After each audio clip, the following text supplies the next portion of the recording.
So Tithi Nityas, as you see here, we start with the, as I mentioned in the video, is that during the Shukla Paksha, which is the waxing moon, we start in the anti-clockwise. We go from the Kameshwari, Bhagamalu Nityaklinne, Bherunde, Vanivasni Mahavajreshwari, Shivaduti, Tvarite, Kulasundari, Nitye, Nilapatake, Vijaye, Saramangale, Jwala Malini, Chitre, Mahanitye. So the one thing to note is a subtle importance here is that the locations of the Tithi Nityas, they won't change.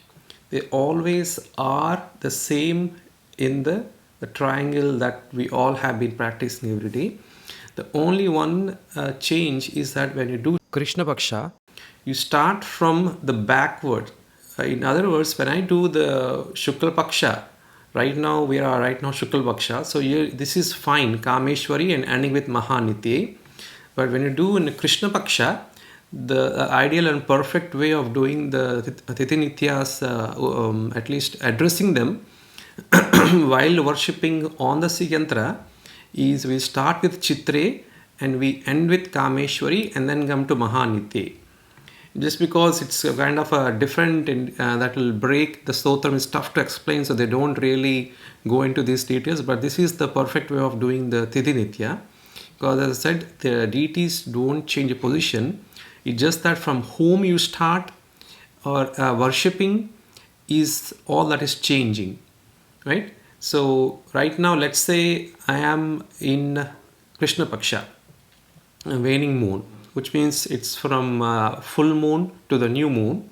In that, what I would chant is we start with, Chitre, Jwala Malini, Sarva Mangale, Vijaye, Nilapatake, Nitye, Kulasundari, Tvarite, Shivaduti, Mahavajreshwari, Vanhivasini, Bherunde, Nityaklinne, Bhagamalini, Kameshwari, Mahanitye. So Mahanitya always resides at the center and all the deities still take their positions. It's just that we start from the how the moon positions change from up to down. We address them in a similar sequence. It's actually very logical also if you think, because each phase of moon is assigned one deity. Starting with Kameshwari is the one that's with the first Pratipad, and it goes on that the shape of the moon will change, right? When let's say the shape of the moon is maybe, let's say 1/14 of the brightness, which is like a very Chandravanka they call, that her name, the moon's phase name is Kameshwari. And then you have a 2/14 of the moon, which is the second, little bigger than the first day, which is second day, Dvitiyam.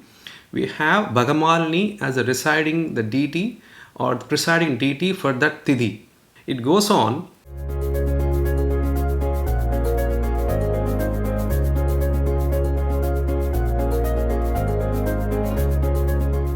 And now when starting Krishna Paksha, what happens is that you start with full moon. Full moon is always Chitre. So the full moon starts to slowly fade off, right? Since the shape of the moon has a name or presiding deity, depending upon its intensity, so we start addressing in a different sequence. It comes from Chitre, Jwala Malini, and then Saramangale and Vijaye.